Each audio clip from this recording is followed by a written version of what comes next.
She called me routine. Tyler, you're just predictable. I need something exciting. The words were soft, almost apologetic, like they were meant to land gently. Oh, they didn't. They struck with quiet brutality, slicing through years of shared moments, memories, late-night conversations, and Sunday mornings spent wrapped in each other's silence. Predictable? That was what she reduced me to. Not reliable, not thoughtful, not consistent or grounding or trustworthy, no, just predictable. It's strange how clarity doesn't always arrive in lightning bolts. Sometimes it trickles in quietly, through a single phrase that flips a switch. That was the night everything changed. Not with a fight, not with tears or accusations, just with a look across the table, her glass of red wine swirling in her hand, and that one word like a blade she didn't even realize she'd unsheathed. I didn't respond the way she expected. No pleas, no defensive outbursts. I simply nodded, like something inside me had finished downloading.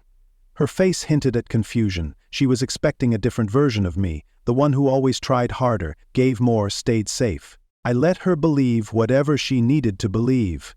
Let her pack her excitement and walk out into her curated chaos. What she didn't realize was, I wasn't fighting for her anymore. I was fighting for me. The first few weeks felt like moving through fog. Muscle memory kept me staring at our old photos, rereading texts like they held some kind of secret code I'd missed. But each time I thought of her words, I felt it, that heat in my chest, that silent fire. That need to become someone unrecognizable, not for revenge, not to win her back, but to make sure no one would ever call me predictable again. So I changed. Not loudly, not with some dramatic social media post or middle finger playlist. Quietly. At 5 a.m., when the city was still asleep, I was at the gym. During lunch breaks, I was learning new skills, new markets, new income streams. On weekends, I traveled alone, no captions, no updates, just new air in my lungs and new light in my eyes. I didn't block her, I didn't check her stories, I simply disappeared from her world. I rebuilt my mind, my body, and my ambition, brick by brick, in the silence she left behind. She thought she needed excitement. She didn't realize I would become the adventure, and by the time she looked back, I was already gone, unreachable. The silence became my sanctuary. I didn't need announcements or applause. I didn't owe anyone a broadcast of my progress. Every morning began in stillness, before the notifications, before the emails, before the world had a chance to demand anything from me. That was when the work happened. At first it started with the gym, not for vanity, but for discipline. The version of me Jasmine left behind had let routine become rust. Now I carved out something sharper. The alarm rang at 5 a.m., and I never hit snooze. I trained my body not just to be strong, but to reflect the grit I was forging internally. I wasn't chasing abs, I was chasing respect, the kind I no longer needed to beg for. Then came the career. For years I'd played it safe, climbing the corporate ladder just fast enough to keep things stable. Jasmine never said it directly, but I knew she saw my consistency as confinement. What she didn't see were the dreams I kept tucked away, afraid they'd be too unrealistic for our lifestyle. After she left, those excuses evaporated. I started consulting on the side, helping startups organize their finances, redesigning workflow systems, learning where real money moved. Eventually, I launched my own business. Quietly, strategically. No press, no status updates. Just growth. I didn't delete old photos. I didn't wipe the digital slate clean. I let everything stay exactly as it was, untouched, like a closed exhibit. A quiet reminder of the man I used to be. Meanwhile, Jasmine moved through her new freedom like a kid at a carnival, wide-eyed, overstimulated, and constantly reaching for the next thrill. The guy she left me for, all flash, no spine. He took her to rooftop parties, posted them clinking glasses under neon lights, always with that desperate hunger for attention. It was a phase, predictable in its own way, and I watched it play out like a movie I'd seen before. I didn't interfere. I didn't comment when mutual friends sent me screenshots or gossip.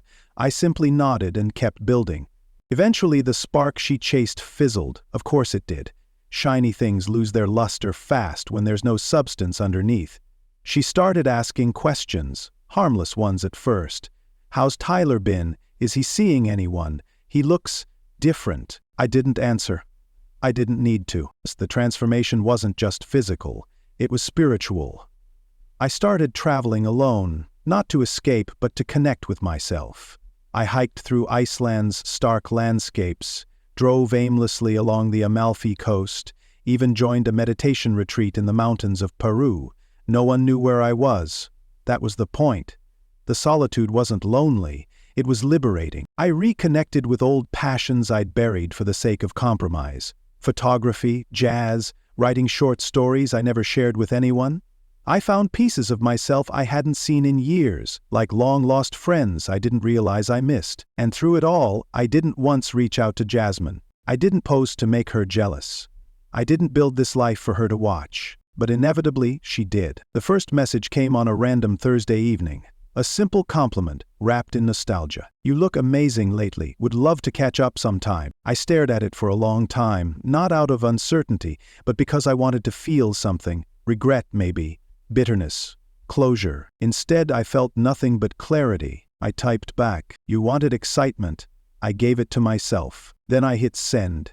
And blocked the number. No drama, no scene. She left thinking I was the boring chapter. She didn't realize I was the whole damn plot twist. By the time Jasmine tried to come back, everything had already changed. Not just on the surface, but deep beneath it. The roots of who I was had grown in directions she never anticipated. While she was chasing novelty, I was quietly becoming everything she once wished I'd be. Only stronger, wiser, and completely inaccessible to her. She reached out again a week after I blocked her number, this time through a mutual friend. Apparently she missed talking, wanted to know how I was, hoped we could meet just to catch up. I didn't respond. There was nothing to catch up on. My life wasn't a conversation she could casually drop back into. Still, she didn't stop. An Instagram like. Then, two, then a comment under an old photo of mine.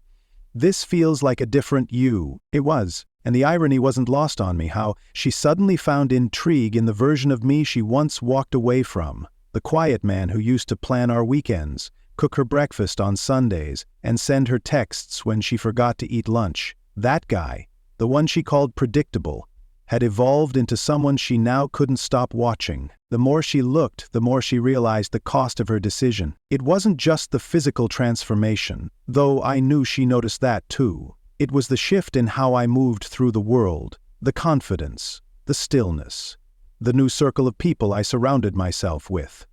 The woman I was dating now, elegant, self-assured, magnetic in a way that made Jasmine's need for attention look juvenile. She wasn't used to being on the outside, and she definitely wasn't used to seeing me happy without her. Eventually, she found a way to message me directly through LinkedIn. "Hey stranger, would love to reconnect sometime. Coffee, maybe?" It was strange the way she clung to familiarity in the wording, trying to sound casual when everything about her energy reeked of regret.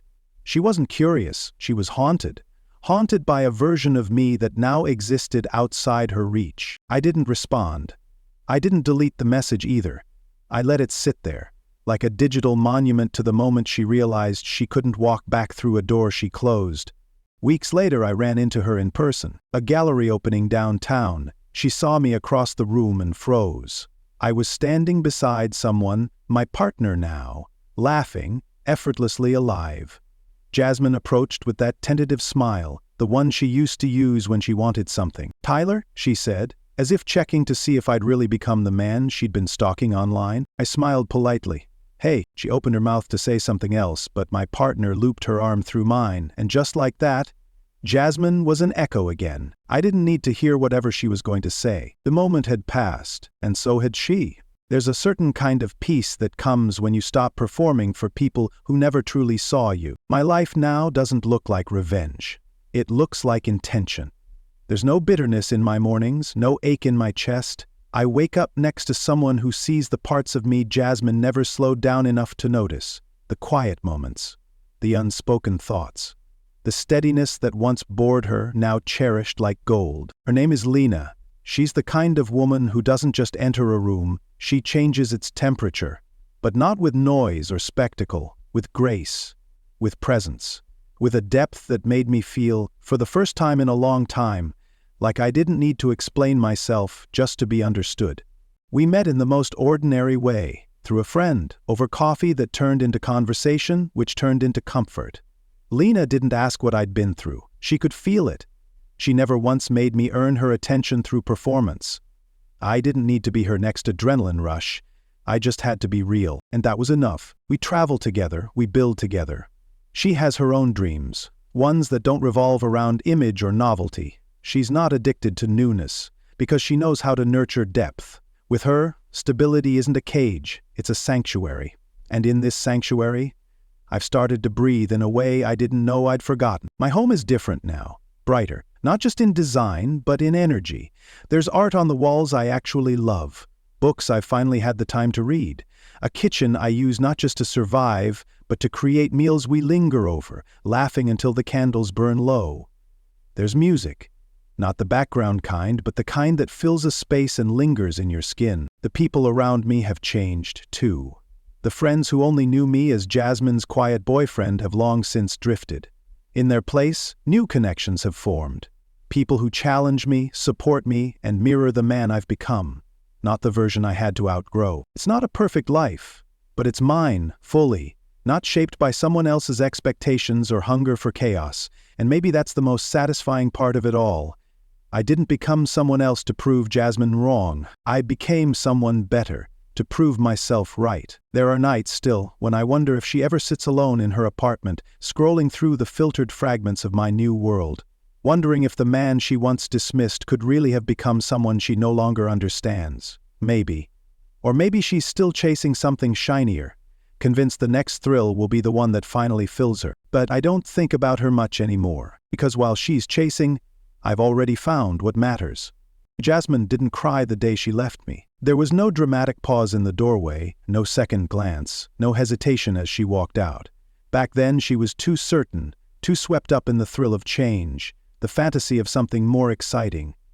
I wasn't angry about that anymore, because some people don't recognize solid ground until they've tripped over everything else. Months had passed since that last encounter at the gallery. Since then I'd made no effort to stay in her orbit.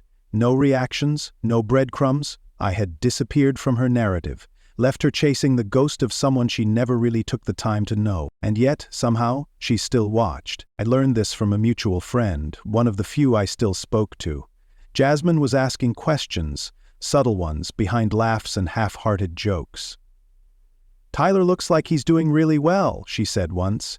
"He always had potential, I just didn't know it would happen like this." That's the part that gets them. It always hits late. Not when you glow up, not when you post something they can admire from a distance.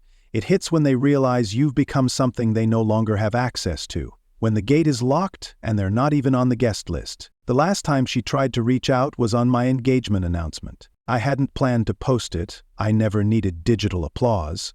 But Lena wanted a simple picture, just the two of us at the edge of a cliff in Santorini, golden hour light spilling behind us, the ring glinting softly on her hand.